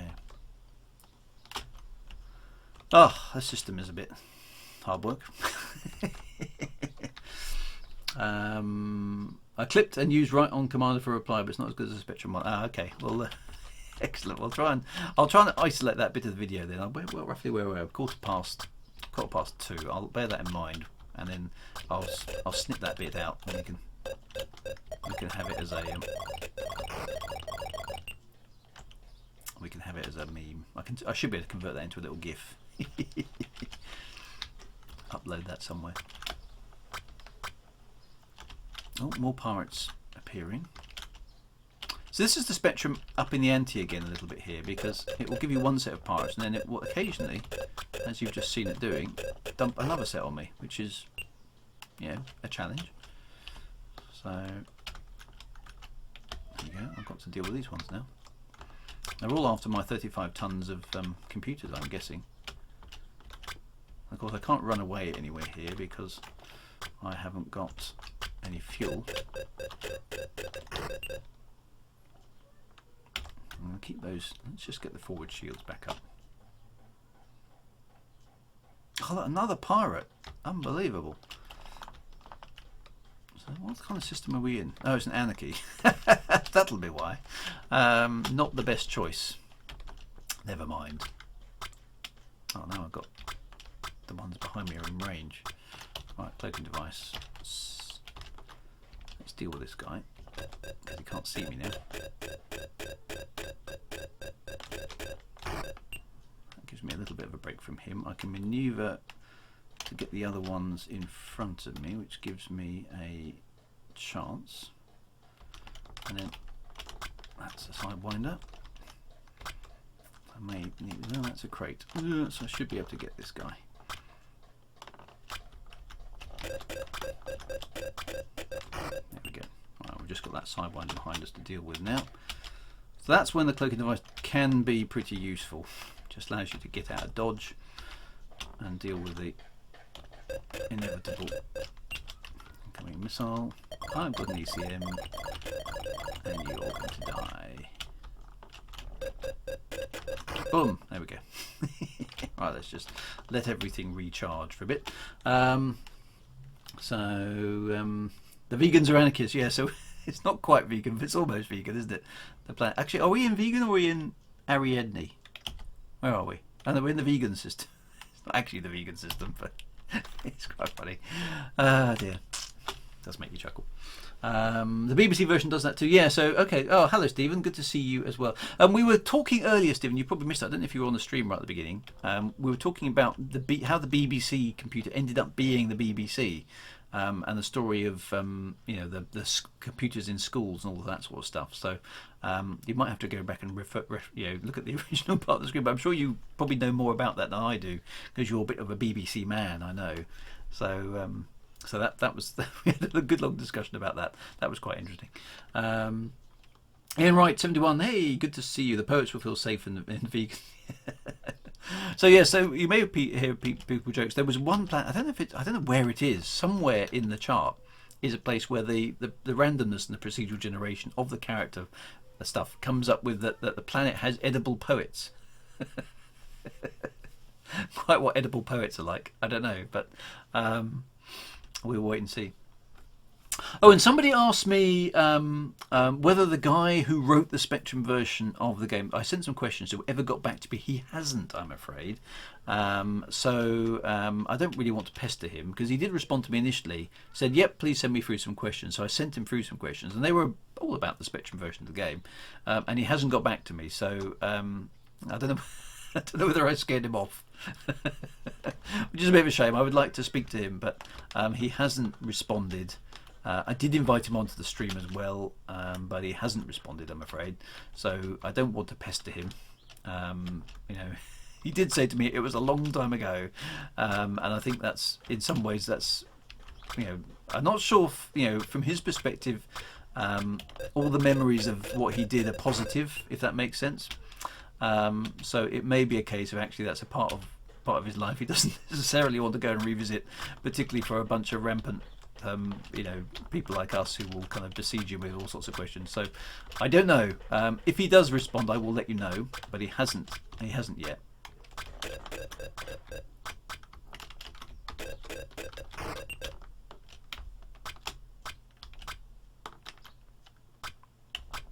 Foxy Sidewinder.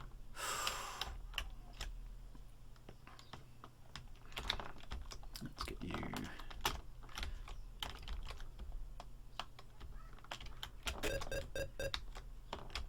Oh, we're almost in system space. That's good news. Is one of those a Sidewinder or not?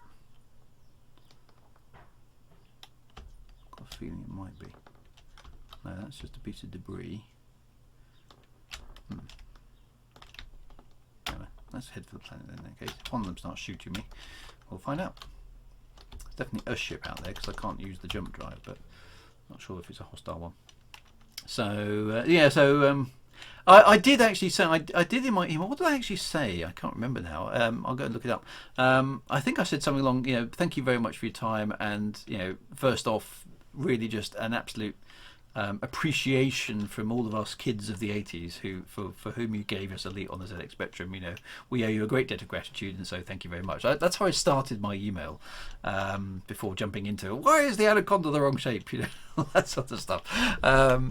But I haven't heard back from him, and I don't want to pester him. You know, if he doesn't actually really want to talk, then you know, I respect that. You know, it's a long time ago, and it may not be entirely positive part of his life. I don't know. I really don't know. So I did actually send a similar email to Ian Bell a few months ago, actually, when I was prepping things for the Law Tour, to just say, look, I'm going to do a series on the original Elite. You know, we've never met. We never even talked. You know, would you be interested in that? And that came to nothing either. Ian Bell never responded to me either. So I have tried. I tried as part of the Law Tour to bring some of the original creators of Elite into it, but it was, you know, the Frontier side of things was politely declined, as they always do nowadays. I asked Michael Brooks, that was politely declined as well.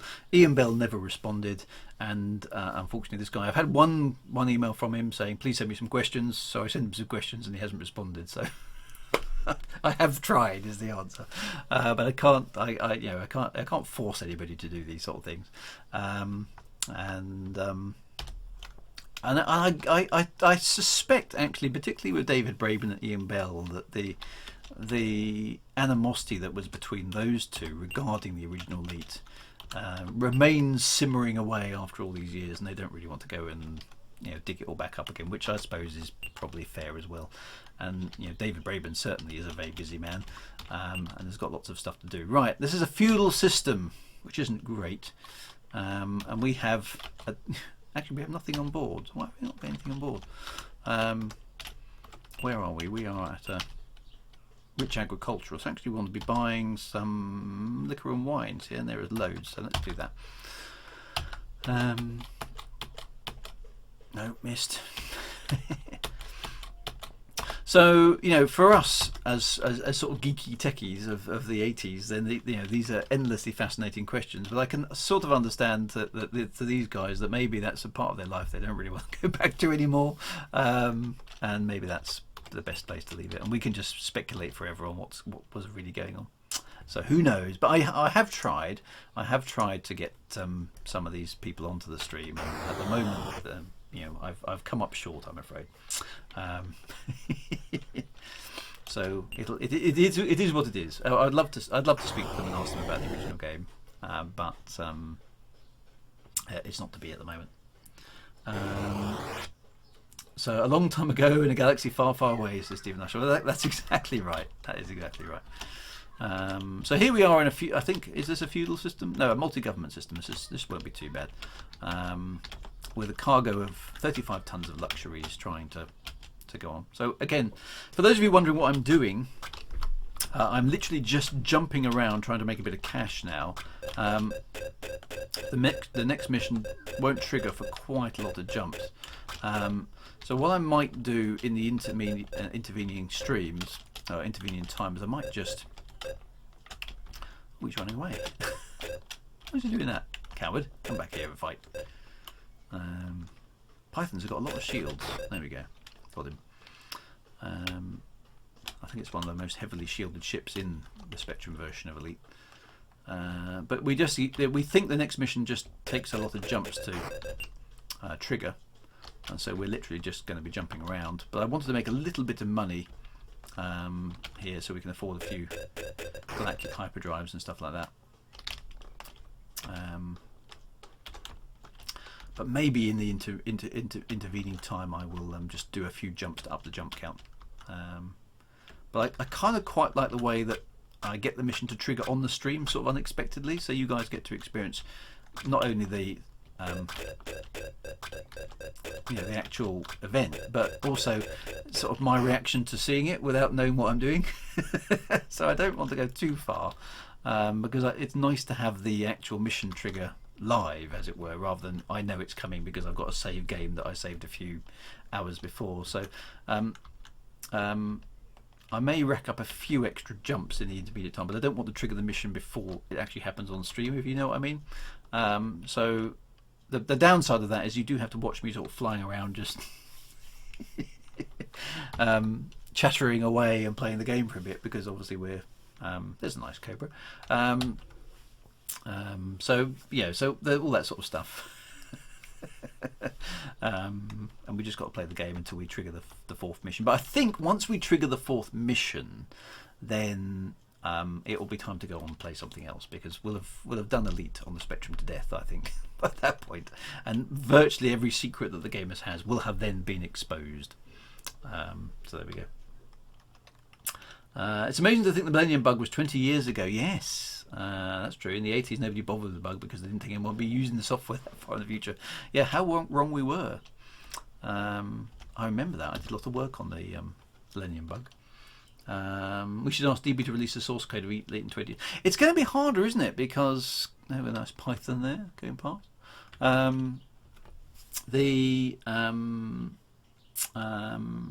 ED is sort of client-server cloud-based. How easy is that going to be to make work? It's not like an 8-bit version of a game where it's just a memory file and that's it. Elite Dangerous is a big distributed system of stuff, isn't it? That's going to be quite hard to make work.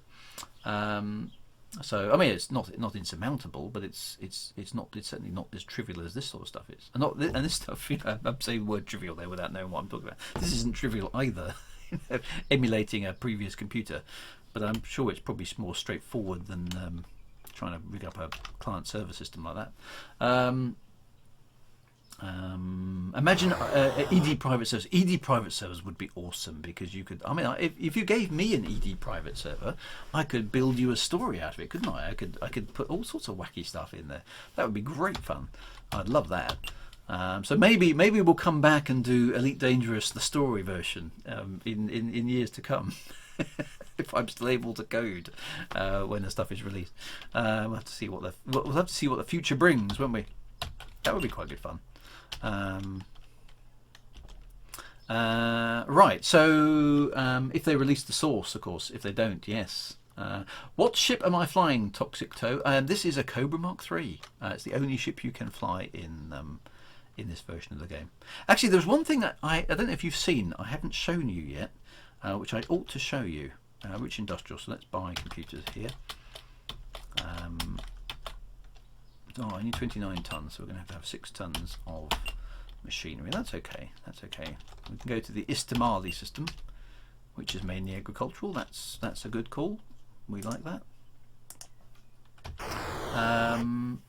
They can make server elements that will be the same. So there will have to be enthusiasts running the servers. Yeah, we'll have to have something like that, won't we? Elite's dangerous, yeah.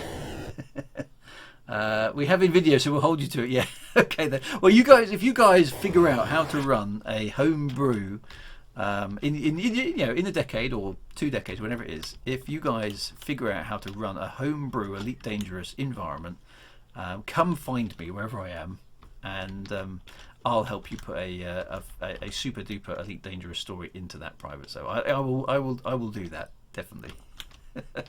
So you'll just need to find me in 20 years time, or whatever it is, and say, Drew, yeah, I know you're 70, but you need to do this for us. That'd be quite fun. Because yes, it's my 50th birthday this year, which is a little bit. Oh, I've got multiple pirates on me. All right, let's have another of that. I like the cloaking device. It allows you to deal with these pesky dudes. Right, off. Ah, says the sidebar. Oh, there you are. Ha ha ha. Yes, you see.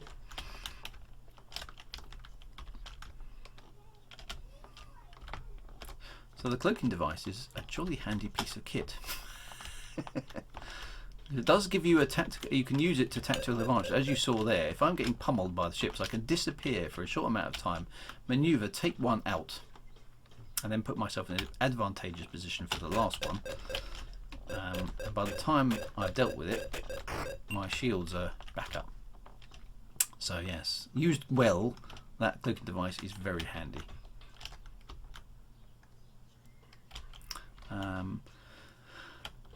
Now there is another feature. Now I can't remember the key. There's two things I wanted to show you. It's not quite flight assist off, but there is a mode in the ZX Spectrum version of Elite where you can not have. See the way that the movement is damped. So if I take my fingers off the keyboard, the ship comes to a halt.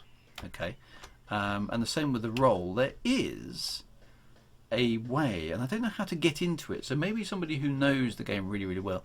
I remember, and I looked it up, and there's definitely a way of doing it, but I can't find the key combination for it. There's a way to cancel the damping on the Spectrum version. There's a key you press, possibly in the pause mode, which stops the damping from happening. So if I roll, then the ship will stay rolling until I cancel the roll by rolling in the opposite direction. So it's not quite flight assist off, but it is sort of in that vein of thinking. So there is a way of doing that on the Spectrum version. And the other thing I haven't shown you is the escape pod. And I haven't got one on the board ship at the moment. We might be able to buy one here. No, it's tech level 7. I need to find a decent tech level planet. So let's go and see if we can find one of them.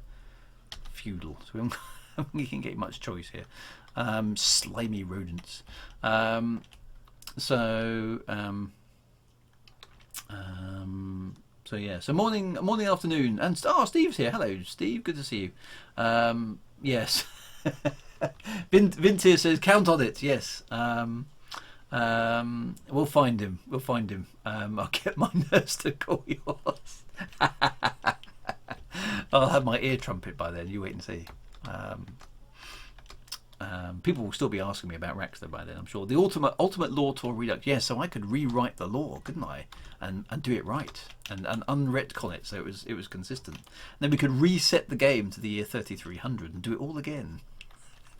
That would be quite good fun. So maybe that will maybe that will happen. You can come get me in 2040. Good grief.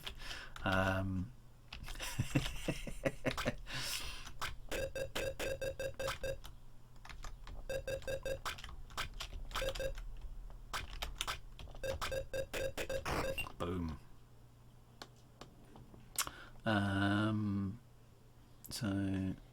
So that was good. The only difference between the way you play on the Commodore. Let me just deal with this, whatever this is.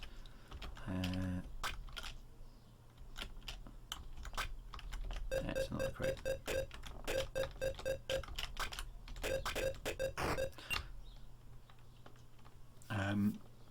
The big difference between the way you play and the way I do on my Commodore 6, so I target the pirates as soon as they're in range, whereas you only start firing when your front shield is already busted. That may, yeah. So my experience sort of on the Spectrum version has always shown me that the targets are virtually impossible to hit when they're just a dot on the Spectrum. and that's how I tend to play. So until they become a vector graphic, it's really, really hard to hit them. You have to be virtually pixel perfect, and because your military laser heats up so fast, I tend to just save it until I'm in range. So yeah, but that might be because of the way the Spectrum version is implemented compared to the others. I don't know. I haven't played the Commodore 64 and the BBC enough to know how easy it is to hit those things at target, or at what range they change from a dot to a vector graphic, because the Spectrum version doesn't render the ship until it's halfway down the scanner, I think I'm right in saying. I don't know if that's different in the different versions of Elite. So there, the Cobra is actually, it's a little bit more than that. But when the ships are at extreme range, they don't appear as vector graphics. Drew and I will both turn 21 again. Yes, Mum and Grandpa saying something nonsense about a Raxxla.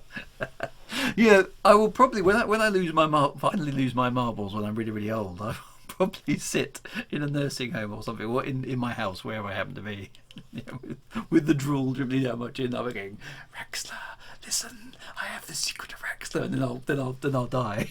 And Bob will go, what was he saying?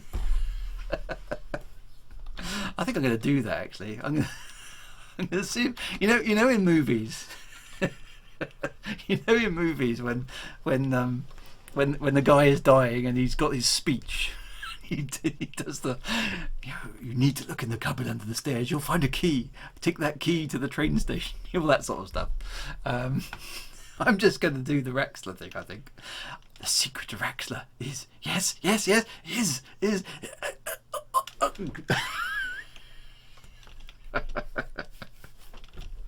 I definitely am going to do that. You've got to rehearse your last speech, okay? When you get to my age, you've got to start thinking about what your last speech is going to be. Because, statistically, I've probably got 20, 30, maybe 40 years, okay? So 20 at the inside edge, 30 is about medium, and 40 at the outside. So there's another sky. Yeah, so as long as I kept my marbles at that point, because my grandfather died at age 72 of lung cancer, but he was a smoker. My dad died at the age of 71 not that long ago, 2012, and he died of cancer as well, but he wasn't a smoker. So I'm I've got to keep an eye on these sort of things and try and stay healthy. So and I've got a for those of you who really know me, I've got a slight heart condition actually, so I do have to be a little bit careful. It's not bad, it doesn't affect me in any particular way, but it's there, and I've got to bear that in mind for long term. And keeping fit and keeping weight off and all that kind of stuff is important for me, not just because it's important generally, but it is important for me. I have to be careful about it. So stuff like that is there. So I'm kind of looking. I'm 50 now, and I can probably count on another 20 years. So what am I going to? I've got to make sure I do cool stuff in the next 20 years. That's really important. So I've got plans and I want to do stuff. Some of the things on my bucket list I've ticked off, like writing books and doing elite things and all those kinds of things. But there's more to do. Okay, there's more life to live. There's more Drew to share with the world. All that sort of stuff. But yeah, hitting 50, which I do this year, is a bit of a kind of like, that's half a century that's gone by in my life, and have I done all the things I want to do? And the answer is no, I haven't. There's more stuff I need to do. There's more stuff I need to get done. Right. So can I buy an escape? I can. Here. Okay. So I'm going to buy an escape pod just because I can. Okay. And I want to show you the escape pod. So. I'm going to quick save that because we can come back here. I just want to show you what the escape pod does. This is quite important. It's one of my books is a code. It's the yeah. So I don't want to get out. My stepfather has got dementia, and it's very sad to see. It's because he was actually quite a famous guy. He was the in terms of business things, he was the chief accountant of the Great Western Railway before it was incorporated into British Rail. So he got way up in top of the echelons of top business, and was dealing with Maggie Thatcher and the civil service and all that kind of stuff. And but he's in his last years of his life now, he's got dementia. He can't remember anything. He doesn't know who we are, and he doesn't know what he did. He's just a shell of a guy. It's a horrible way. I don't want to go like that. I want to be a dark smear on a canyon wall. I want my grandchildren to go, yeah, Grandfather Drew. One day he just boom disappeared. So that is not the way. That's the way I want to go out. I want to be a dark smear on a canyon wall. But who knows? We don't get to choose, right? I'm getting very morbid now. Let's back away from this. Talk about death and age. That's not very nice, is it? So let's. I think the Latin phrase there is carpe diem, isn't it? Seize the day, okay? Because we don't know how many days we've got, so do cool stuff when you've still got the option to do cool stuff, and don't let anything get in your way from doing that. That's sort of definitely a motto for me. Right, so we have got the. Where is it? Is it on there? Cargo scoops, scoops. ECM NG bomb engine. It's not showing up. Maybe it doesn't show up on the equipment list. Did I buy that? I did. No, I thought I bought it.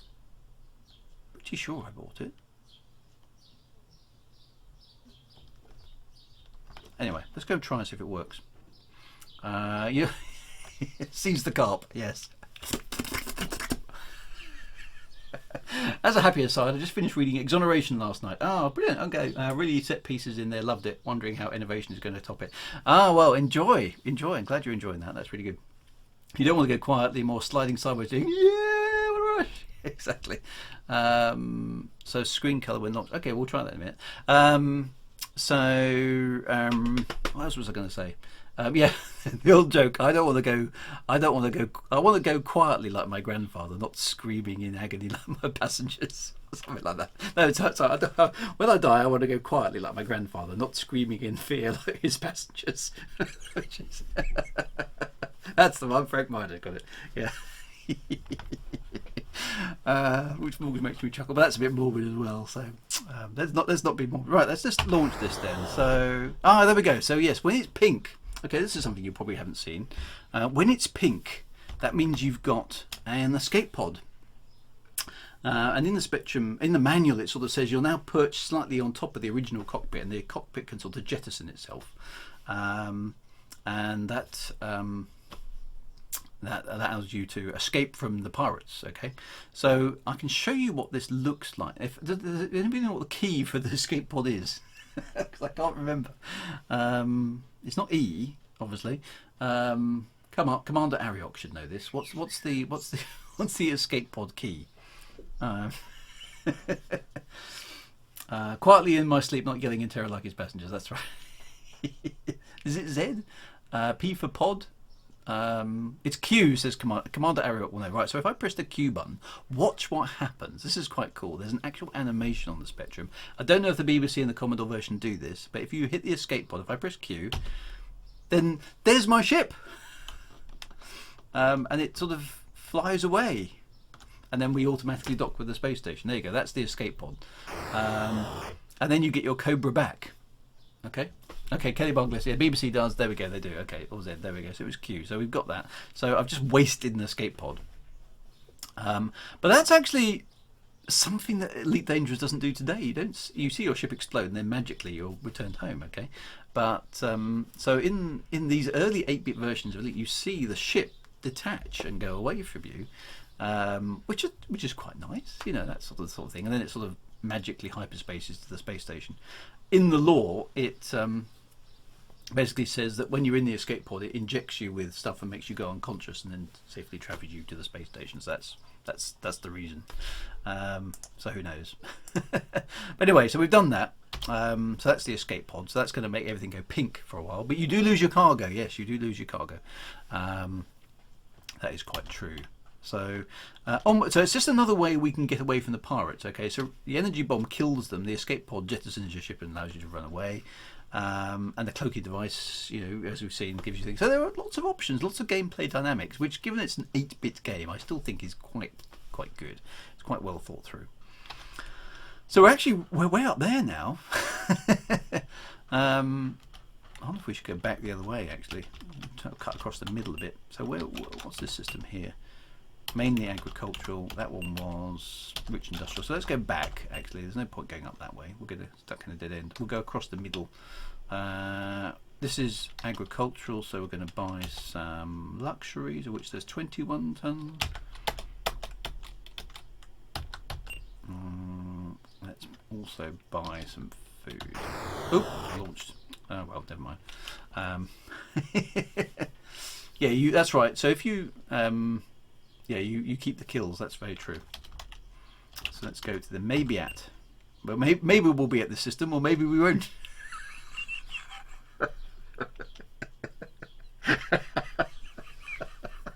Sorry, that was a dreadful, dreadful pun.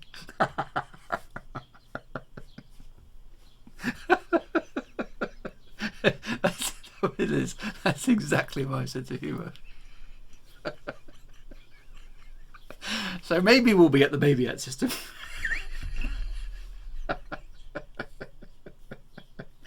Oh dear. This is why I like this game.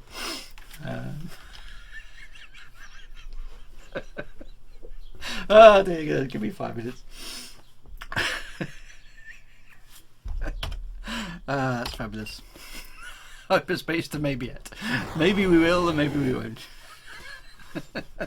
Looks like we are, actually. We're here. We are in the maybe yet system. That was brilliant. Oh, now my sides are aching. So yeah, so we can tell when we've got this. I'd forgotten about the escape pod changing the colour of the screen. So it's gone from that fetching red to a rather garish sort of. It's called magenta on the Spectrum. It's pink to everybody else, but on the Spectrum it was called magenta because it was a bit posh. So yeah, so now we have a magenta display. So you know, HUD colours. Hey, again, another thing that you could do on the 8-bit versions, at least on the Spectrum version. You can't do that in Elite Dangerous. HUD colours. We could only by hacking the game. So you know, customised HUD colours. We only got 2 choices, red or pink. But there we go. Quite funny. So it is magenta, as in CMY. Oh, of course it is. Yes, because it was based on, because we had, what did we have? We had red, blue, cyan, magenta, green. Green was just, so green and red were just green and red, but it was magenta, cyan. I remember cyan. What was the other? Black, obviously. There was white. I think that's probably about it. Come for the nostalgia, get pushed by the puns. Yeah, I thought it was because only girls use escape pods. Is that true? Is that why it's pink? Love it. Oh, you've got a girly Cobra Mark III. Yeah. I think I should get rid of this escape pod now and go back to the pink one.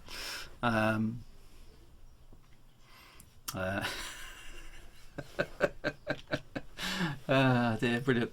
Come for the nostalgia, just turn down the sound. Turn down the buns. I do like the maybe at system. That's just fantastic. So we need to keep jumping around, doing jumps, upping that jump count, because it will ultimately allow us to get this Thargoid invasion mission.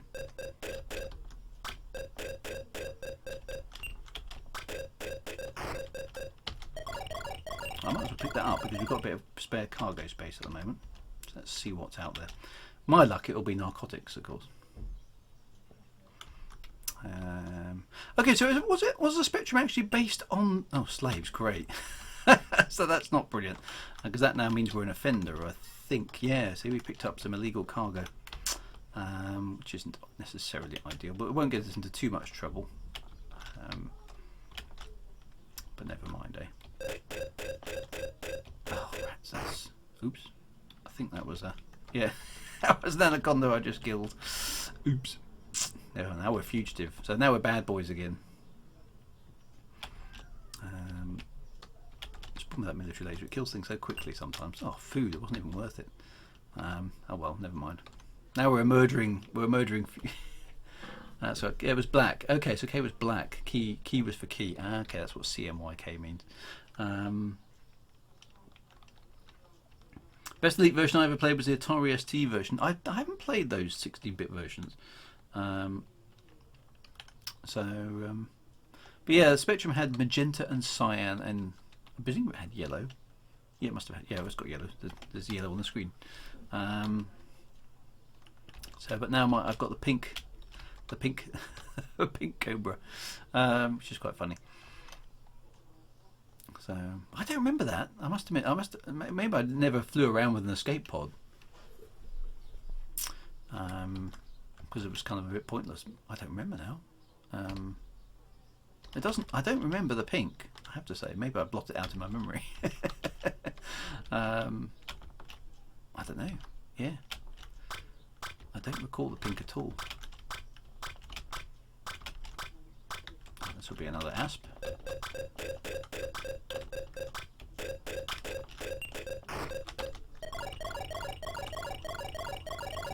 Actually, we might as well pick up those bits of. They're worth more than the kill. Not that we really need to, because I've got enough. Oh, I missed that. Bad bit of flying there.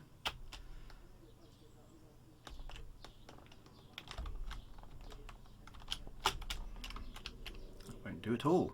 There we go. Let's pick up these alloys.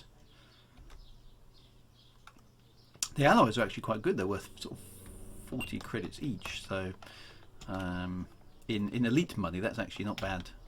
Not bad at all.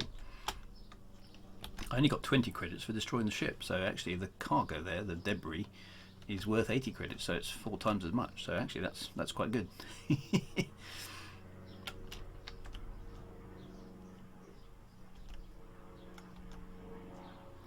it in the lower half of the screen as you approach. You can scoop up things on the original at full throttle, which is quite good. Right, is it going to let me dock? It is excellent. So yeah, there's lots of inflation. So if you Frank Minor, very good. If you flew a panther with the skateboard, would it be pink? Well, that's a question that needs answering, isn't it? That's definitely a question that needs answering.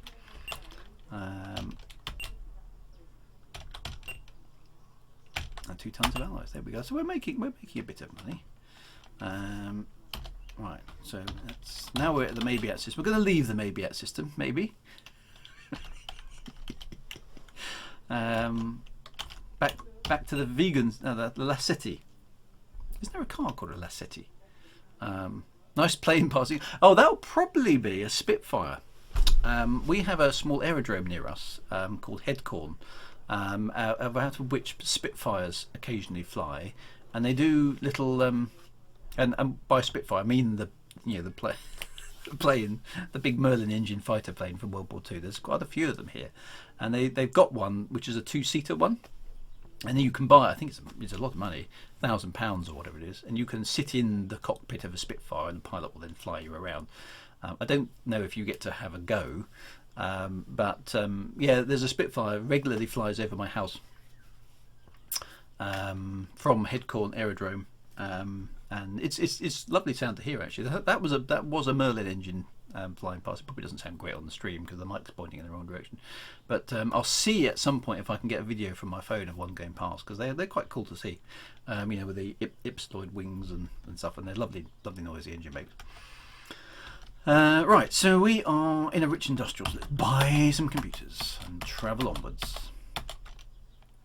27 tons, and that leaves 8 for that. And we will head for the Lassetti system, which is rich industrial as well, which isn't ideal, but we'll go across a bit. So quick save there.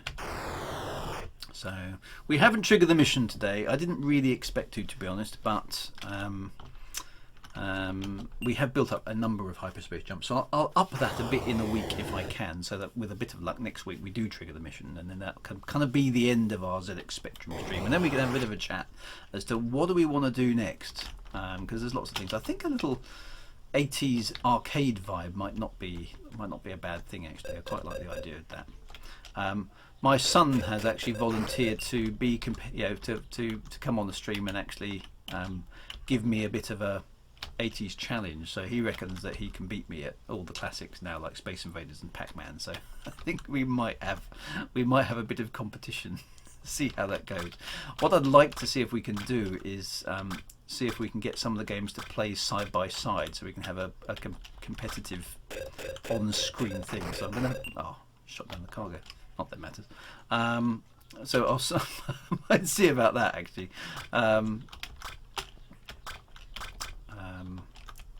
he quite fancies doing a bit of a old school versus young school, or whatever it's called nowadays. You know, minor familiarisation with the game, and then see how you do. And he wrote because I need to try some of his games, and he wants you know, that sort of stuff. So we'll see how that goes. Bubble Bobble, yes, that was good. Yes, Bubble Bobble's not bad. Actually, that's a good shout. That one is. Right, come on. I need to get this guy before he takes out. Right, energy is low, but the other guy's at range. That's good. Okay, so let's keep him at range while we get everything else to recharge. Okay, the shields are coming back up, so I can probably take one ship there by the time he's in range.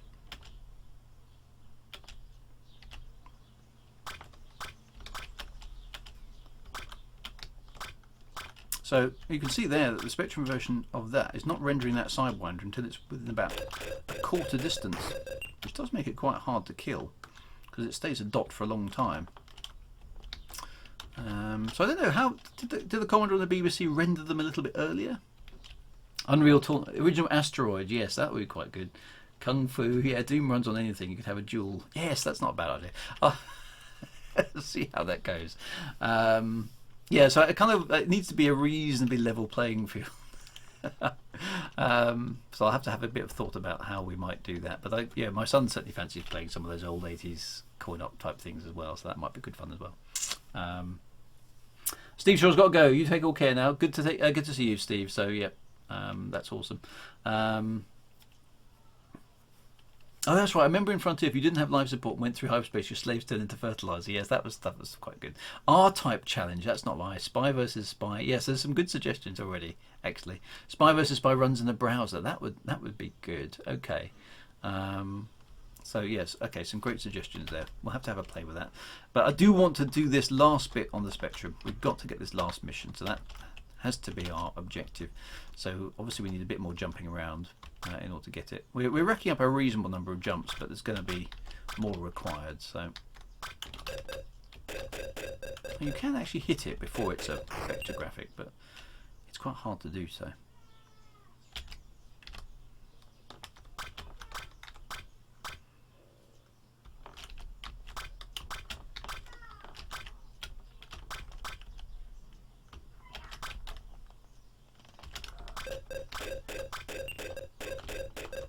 Let's see, there was a boss there, shot the missile down. There's the crate doing its thing. Not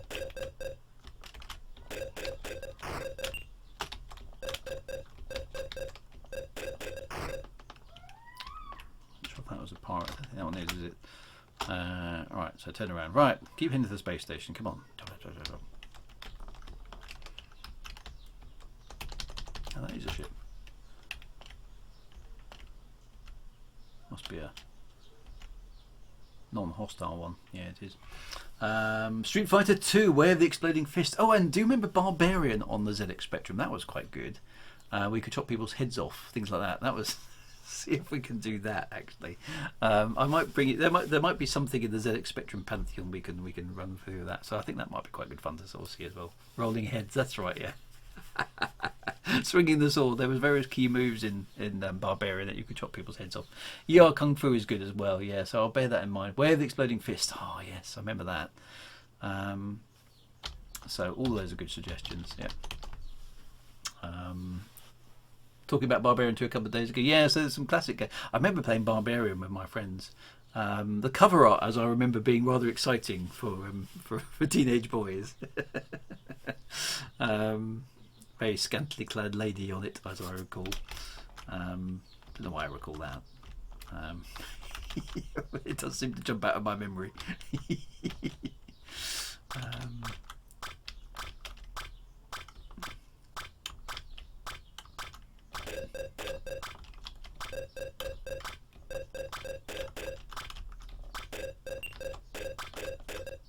Yeah, see, take your missile out, boom. I think our cargo hold is full. Yeah, it is. No point doing that.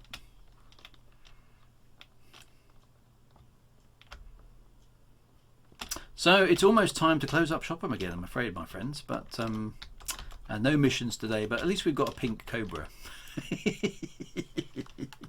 Oh, Ultimate Play the Game. Yes, we'll definitely have to do Ultimate Play the Game. Jetpack, of course, is pissed and which is always a very strange name for a game. There we go. We've docked. Cookie was good. Attic Attack, Night Wolf, Saber Wolf. No, not Night Wolf. Night Law. Saber Wolf, all that sort of stuff. So let's sell the cargo. There we go. 27 tons of. Actually, no, I do. I want to sell it here. I don't, do I? Because that's an anarchy. Oh, it was an anarchy system. We did it right there, considering that was an anarchy. I think we need to do one more. Let's go over here. Is that? No, that's industrial. That's a shame. I will do that next week. We'll park here for the time being, I think. Where are we? We're sort of in the middle, and we're going to head across the middle of the charts, just ramping up the jumps. And I'll probably end up camping near one of these things here and just upping the jump range a little bit and doing that for a while we chat about all sorts of other stuff. Nightlord Ultimate, I haven't played that. Yes. Try playing Pissed after a few whiskies.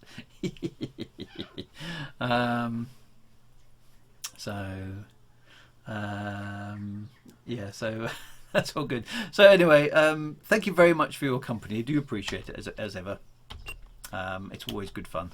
Back on Monday for more creative stuff. Back on Thursday for our Elite Dangerous expedition out to the Formadine Rift.